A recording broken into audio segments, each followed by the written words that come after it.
لوگ حج کے لیے آ رہے تھے اور حسین اپنی بہنوں کو لے کر ہمیشہ کے لیے مکہ المکرمہ چھوڑ کر جا رہے تھے۔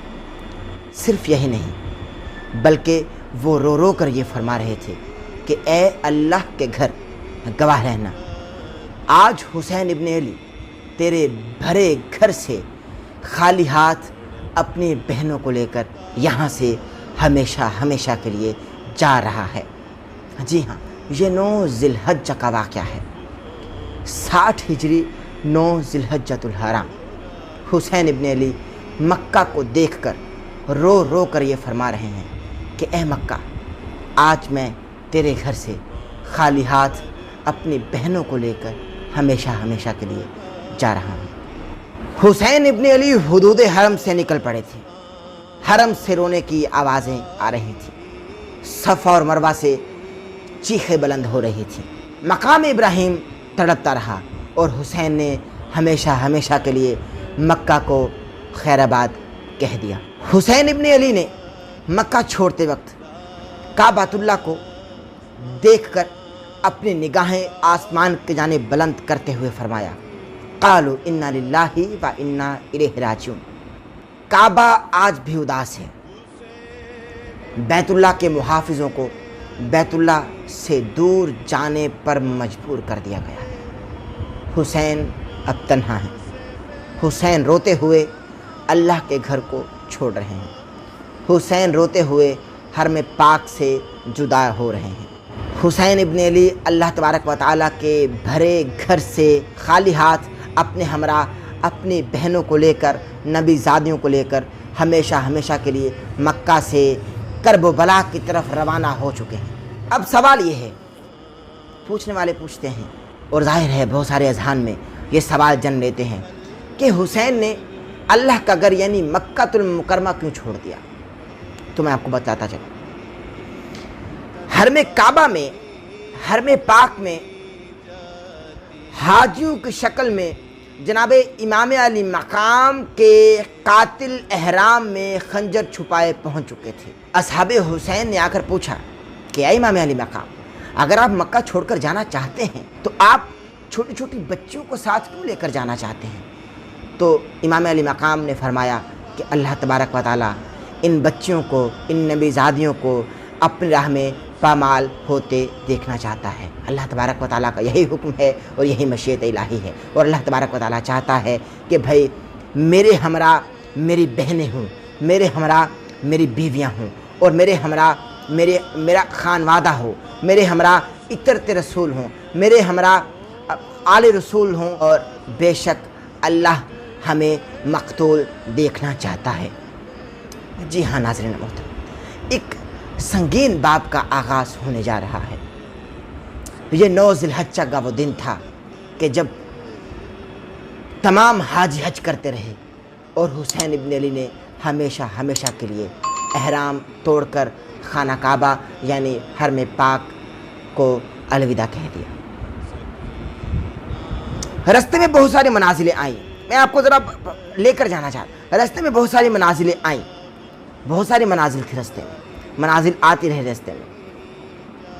ایک مرتبہ امام علی مقام پہاڑی کے پیچھے جا کر اپنا امامہ اتارتے ہیں اور گریہ شروع کر دیتے ہیں اور گریہ فرماتے ہیں۔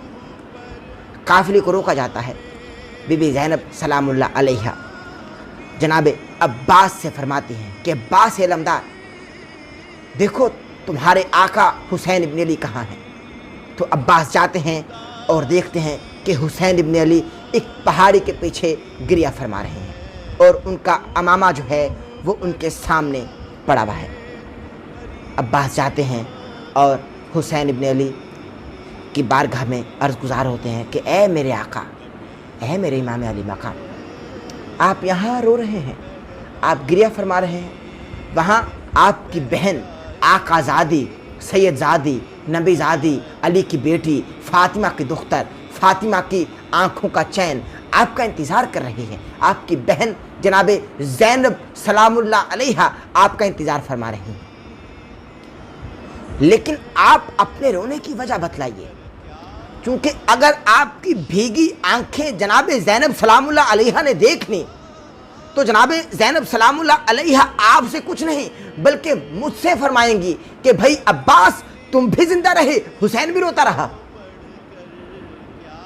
یہ سمجھنے کی بات ہے ناظرین محترم، اور یہ انتہائی باریک جملہ ہے، عشق سے لبریز جملہ ہے یہ، کہ بی بی زینب یہ فرما رہی ہیں عباس سے کہ عباس تم بھی زندہ رہے، حسین بھی روتا رہا۔ تم زندہ ہو تو حسین کی آنکھوں میں آنسو کیسے آئے؟ تم تو حسین کی حفاظت پر مامور ہو، تم زندہ ہو، تمہارے زندہ ہونے کے باوجود حسین میرے آقا، میرے بھائی سید زادے کی آنکھوں میں آنسو، یہ کیسے ہو گئے؟ تو آپ بتلائیے کہ آپ کی آنکھوں میں آنسو۔ پھر حسین نے، امام علی مقام نے، چونکہ واقعہ لمبا ہے میں آپ کو بتلا رہا ہوں، طویل داستان ہے میں آپ کو سنا رہا ہوں، مختصراً بتا رہا ہوں، چونکہ انشاءاللہ یہ ہماری محرم کی نشریات ہوں گی، اس میں آپ ہم کو سن سکیں گے، لیکن میں آپ کو بتا رہا ہوں کہ پھر حسین ابن علی نے جناب عباس علمدار کو یہ فرمایا کہ کوفہ میں جناب مسلم بن عقیل اکیلے ہیں۔ تو پھر پوری داستان سنائی گئی کہ جناب مسلم بن عقیل کوفہ میں کیا کر رہے ہیں، پھر ظاہر 2 انگلیوں کا اشارہ کہ وہ بات کی داستان ہے، وہ میں چونکہ ابھی میں طویل داستان ہے میں مختصراً آپ کو بتا رہا ہوں۔ حسین ابن علی وہاں سے واپس آئے اور قافلے کے ساتھ ہو لیے، اور یہاں ایک لطیف نقطہ ہے میں ناظرین محترم آپ کو بتا رہا ہوں۔ اب جب حسین قافلے میں آ گئے تو واپس مکے کی جانب دیکھ کر فرمایا، حسین نے ایک مرتبہ پیچھے مڑ کے کعبے کو حسرت کی نگاہ سے دیکھا۔ میں جملہ کہہ گیا ناظرین محترم، میں جملہ کہہ گیا میں جملہ، میں نے عرض کر دی جملہ، میں عرض کر چکا کہ حسین جب قافلے کے ہمراہ آئے، جب حسین قافلے کے ساتھ شامل ہو گئے تو حسین نے اللہ کے گھر کو اپنی نظریں پیچھے کی جانب کر کے ایک مرتبہ حسرت کی نگاہ سے دیکھا۔ کیوں دیکھا حسین بھی پیچھے دیکھتے ہیں، حسین سا جنگجو بہادر نڈر، حسین تو محمد کا بیٹا ہے، حسین تو علی کا بیٹا ہے، حسین کی منزل تو آگے ہے، حسین پیچھے کیا دیکھتے ہیں؟ حسین نے اللہ کے گھر یعنی مکہ المکرمہ حرم پاک کو اپنی نظریں پیچھے کر کے دیکھا، نہ جانے کیوں، بتلاؤں کیوں؟ نہ جانے کتنا پیارا ہوگا اللہ کا گھر حسین کو،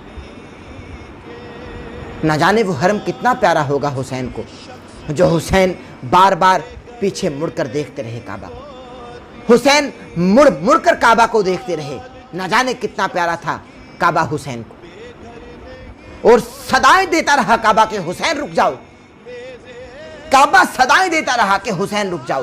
آپ لوگوں کی خدمت میں ایک سوال رکھتا ہوں کہ جو حاجی اس وقت احرام باندھ کر طواف کعبہ میں مصروف تھے اور حسین ابن علی کو تنہا چھوڑ دیا، کیا ان کا حج ہو گیا تھا؟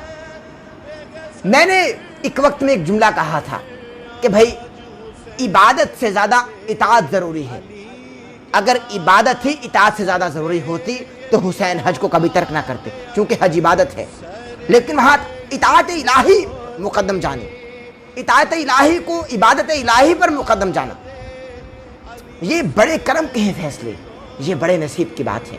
تو حسین نے ہمیشہ کے لیے مکہ کو خیر آباد کہہ دیا۔ اور ایک آخری بات انتہائی ادب سے میں آپ لوگوں کی خدمت میں عرض کرنا چاہتا ہوں کہ ان لوگوں سے اس وقت میں مخاطب ہوں جو لوگ یہ کہتے ہیں کہ بھائی امام علی مقام کے ہمراہ صحابہ یا صحابہ کرام جنگ میں موجود نہیں تھے، جو لوگ یہ کہتے ہیں کہ بھائی کرب و بلا میں امام علی مقام کے ہمراہ صحابی رسول موجود نہیں تھے، ان لوگوں سے بس ایک سوال کرنا چاہتا ہوں اور ان لوگوں کی خدمت میں ایک بات عرض کر رہا ہوں کہ صحابی کسے کہتے ہیں؟ صحابی اسے کہتے ہیں جو رسول کو اپنی حیات میں دیکھ لے، جو اپنی آنکھوں سے نبی محتشم صلی اللہ علیہ وآلہ وسلم کو ان کی حیات میں دیکھ لے، یا نبی کریم صلی اللہ علیہ وسلم کے ساتھ نمازیں پڑھے، ان کی سنگت سے فیضیاب ہو، ان کے ساتھ آئے جائے، ان کے ساتھ جنگوں میں شریک ہو، اس کو صحابی کہتے ہیں نا، وہی صحابی ہوتے ہیں۔ اب آپ مجھ کو خود بتلائیں کہ آپ لوگ یہ کہتے ہیں کہ بھائی کرب و بلا میں کوئی بھی صحابی رسول موجود نہیں تھے، تو ان لوگوں کے منہ پر یہ زناٹے دار تماچا ہے کہ بھائی صحابی تو اسے کہتے ہیں جو نبی کو دیکھے، جو نبی کو دیکھے اور نبی کی زبان چوسے، اس سے بڑا صحابی کون ہوگا؟ جو نبی کو نہ صرف دیکھے، جو نبی کو نہ صرف ہر وقت دیکھتا رہے بلکہ نبی کی زبان چوستا رہے، اس سے بڑا صحابی رسول کون ہوگا؟ جی ہاں، وہی سب سے بڑے صحابی رسول حسین ابن علی ابن ابی طالب علیہ السلام تھے۔ تو یہ بات کرنا چھوڑ دیجئے کہ کربلا میں صحابی رسول موجود نہیں تھے۔ کربلا میں حسین ابن علی سے بڑا صحابی کوئی تھا ہی نہیں۔ حسین ابن علی اس وقت کربلا میں موجود تھے اور سب سے بڑے صحابی رسول تھے۔ تو سمجھ آ گئی آپ لوگوں کو بھی، اور یہ بات ثابت ہو گئی کہ صحابہ کرام بھی حسین ابن علی کے ہمراہ اس جنگ میں یعنی کربلا میں صحابہ کرام بھی موجود تھے۔ اسی کے ساتھ میزبان احمد نصیر کو اجازت دیجیے، چونکہ یہ 9 ذی الحجہ کا یہ واقعہ جو میں آپ لوگوں کو اب بتلا رہا ہوں، لیکن یہ ضروری تھا، تاریخ سے آگاہ کرنا آپ کو ظاہر ہے ضروری ہے۔ آپ اپنا بہت سارا خیال رکھیے گا۔ اگر آج کی ویڈیو ہماری پسند ہے تو ہمارے چینل کو سبسکرائب کر لیجئے، بیل آئیکن کے بٹن کو پریس کرنا مت بھولیے گا تاکہ آپ ہماری آنے والی لیٹسٹ اپڈیٹ سے محظوظ ہوتے رہیں۔ اپنا اور اپنے پیاروں کا بہت سارا خیال رکھیے گا۔ اللہ آپ کا اور ہمارا حامی و ناصر ہو۔